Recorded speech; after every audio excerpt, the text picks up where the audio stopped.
Every human being, it is said, is part of the social fabric.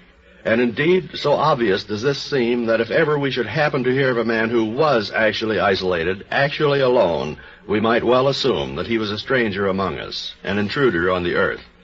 Yet the case of at least one such man has been recorded.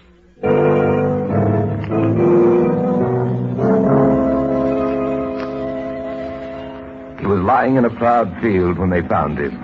Gillum, the hired man, was the first to notice the body. It lay white and naked and terrible under the noonday sun. A dead man lying out in the field. He's naked as the day he was born. I never seen him in these parts before. You'd better come out and have a look, sir. The owner of the farm, having examined the corpse carefully, announced that he had never seen him before either. And so the Petersfield police were called in. And the local inspector decided that identification should not be too difficult. It's simply a matter of finding the chap's clothes, that's all. He must have been wearing them when he came out here.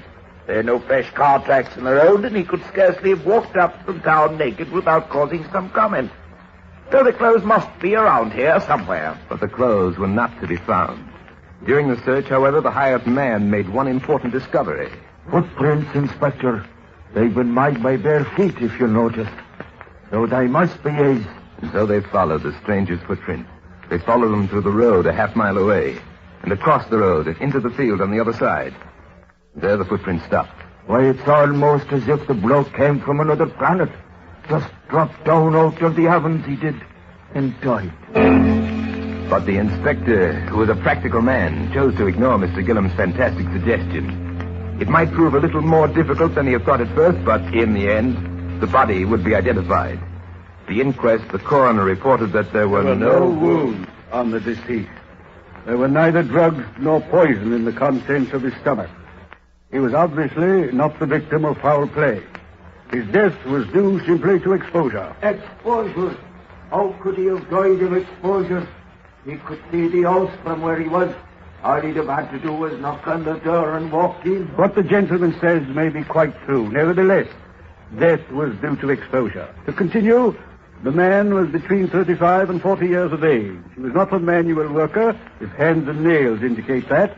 He was well nourished and I should say well educated. A man of considerable substance. It should certainly not be difficult to learn the identity of such a person. The efforts that were exerted during the weeks that followed were more than adequate. A photograph of the man, together with a description of him, was published in practically every paper throughout England. 2 months later, on April 16th, the London Daily News reported that the police were still without a clue, that there was no record of any missing person bearing the slightest resemblance to this man.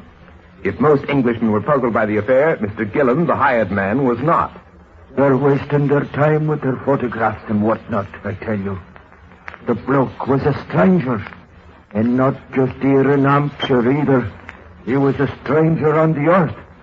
They'll never find anyone who ever knew him.